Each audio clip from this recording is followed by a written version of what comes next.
Jeg har lovet at vise, hvordan man vasker råuld, eller i hvert fald, hvordan jeg plejer at gøre det. Så nu har jeg taget en portion fra, som jeg plejer at vaske i sådan en køkkenvaskspalje. Jeg har vejet det, og der er næsten 700 gram.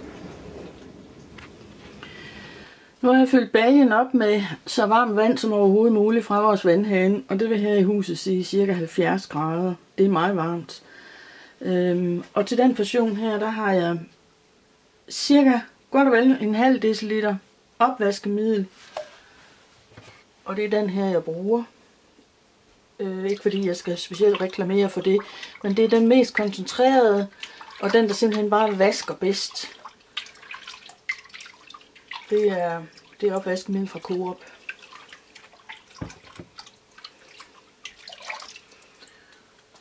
Hælder opvaskemiddel i og propper ulden i.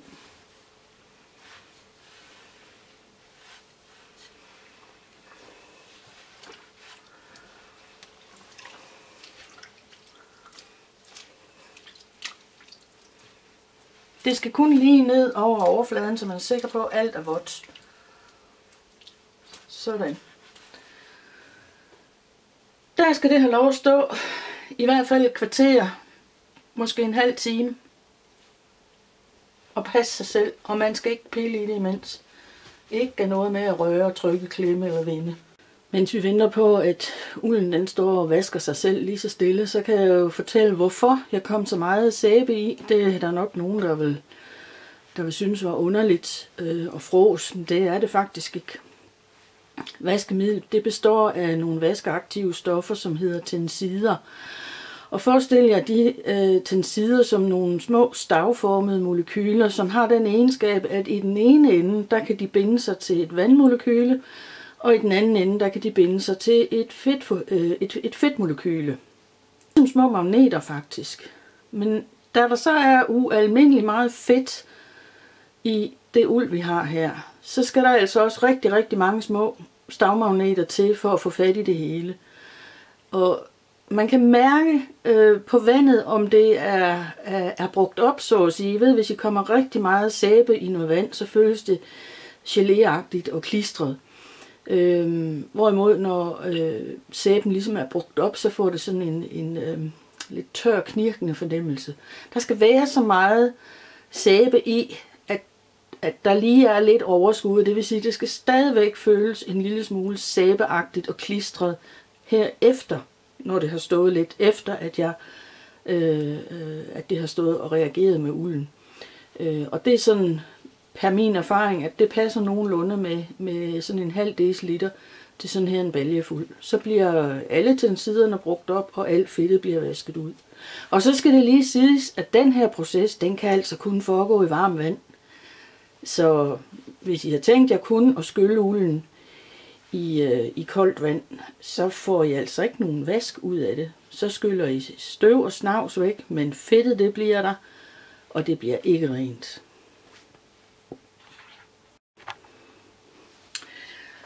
Nu har det stået så længe, så cirka et kvarters tid, så jeg kan godt begynde at gøre klar til at hælde vandet fra. Og jeg trykker, nu er vandet, så jeg kan sådan lige holde ud og have hænderne i det. Så jeg trykker vandet igennem ulden et par gange. Jeg vil simpelthen bare trykke det direkte ned mod bunden.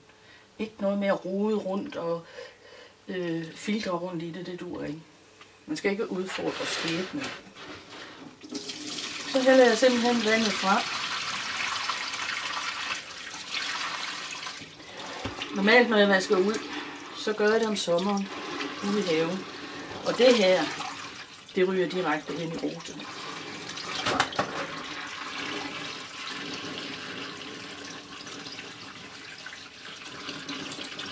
I se, der er stadigvæk der er stadigvæk en lille smule sæbebobler i det.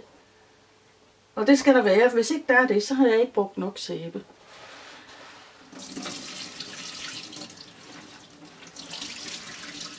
Så klemmer jeg så meget vand ud, som jeg kan.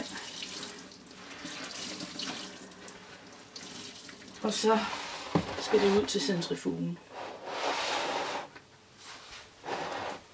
Herude i bryggersæt har jeg en lille centrifuge, som Jeg har været heldig at finde i Den Blå Avis. De står stadigvæk rundt nogle steder, så prøv at kigge og se, om I kan finde en der, hvis I skal vaske uld sådan i større stil. Det er simpelthen guld værd. Jeg hælder ulden i, som det er. Jeg bruger ikke vaskenet eller pose, fordi den hænger fint sammen, som den er, især når den er våd.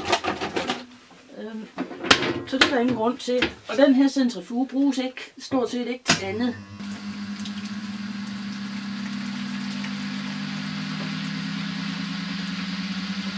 Se på skyllevandet, der kommer ud. Eller rettere vaskevandet, for det er jo sæbevandet, der kommer ud her.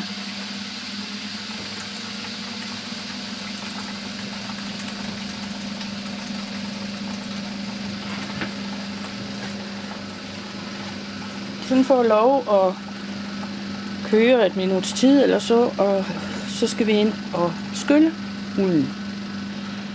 Da jeg stod og vaskede ulden før, der var jeg meget opmærksom på, hvilken temperatur vandet havde på det tidspunkt, hvor jeg hældte vandet fra, fordi det er den temperatur, vand skal have, når jeg skal skylle. Det er jo temperaturforskellene især, der får uld til at filte, så det skal passe sammen.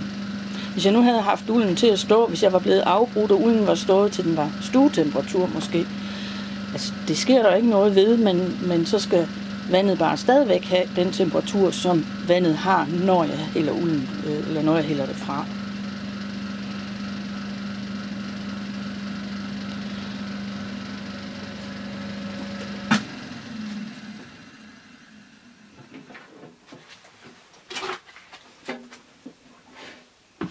Sådan.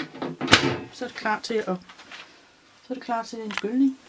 Hvis man nu ikke har sådan en centrifuge, eller har adgang til den, så kan man jo godt bruge sin vaskemaskine.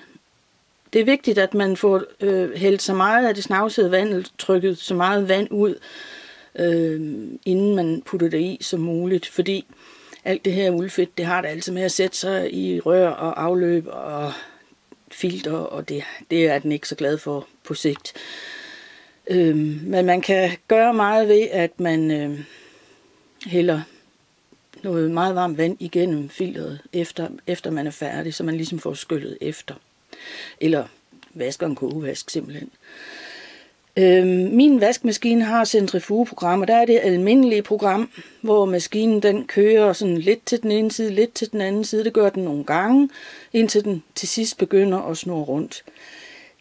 Den type centrifugering kan man ikke bruge til uld, så er man helt sikker på at få en klump filt ud.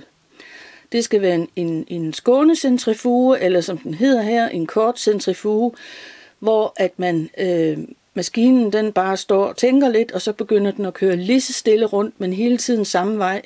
Så ulden den bliver cleanet op af væggen i tromlen, og det bliver ikke bokset rundt med sig selv.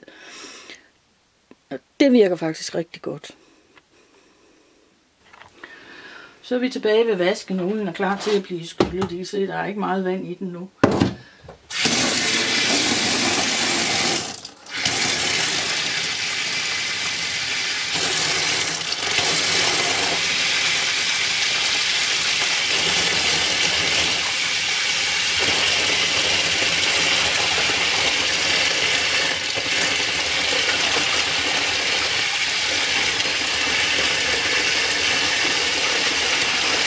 Det her skal gøres lige efter, at man har taget ulden op af centrifugen, for ellers når den at blive kold, og så er der igen risiko for filtning. Jeg har så reguleret på vandtemperaturen, for så vidt muligt at ramme så godt jeg kan.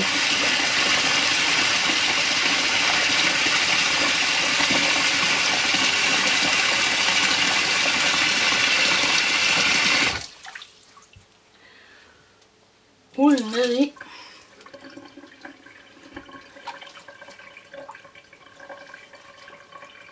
Tryk igennem et par gange.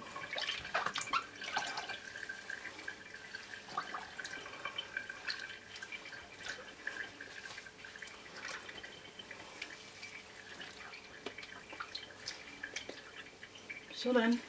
Så hælder jeg vandet fra igen.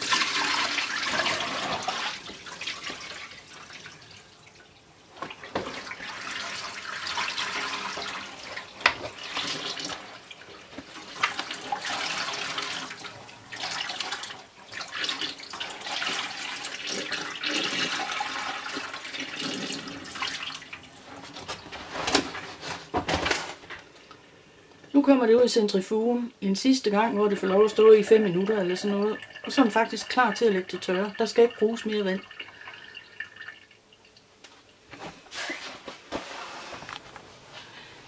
Herinde over brændeovnen har jeg en tørrekurv, som er alle tider til våde vanter og kolde sukker og ja, hvad som helst. Men den bliver altså også brugt til at tørre uld i. Og det er tørrekapaciteten, der bestemmer, hvor meget uld jeg kan vaske ad gangen. Det tager jo ingen tid at vaske det. Men hvis ikke man får det tørt hurtigt nok, så bliver det altså en træls affære. Varm badeværelsesgulv kan gøre det. Læg det om på et tørstativ. Det er bedst, hvis det ligger på en eller anden måde, så det får luft nedefra. Og man kan simpelthen også hænge det op over en tøjsnor, fordi så godt hænger det faktisk sammen. Men det er nemmere om sommeren. Så uldvask om vinteren, det er kun hvis jeg absolut skal.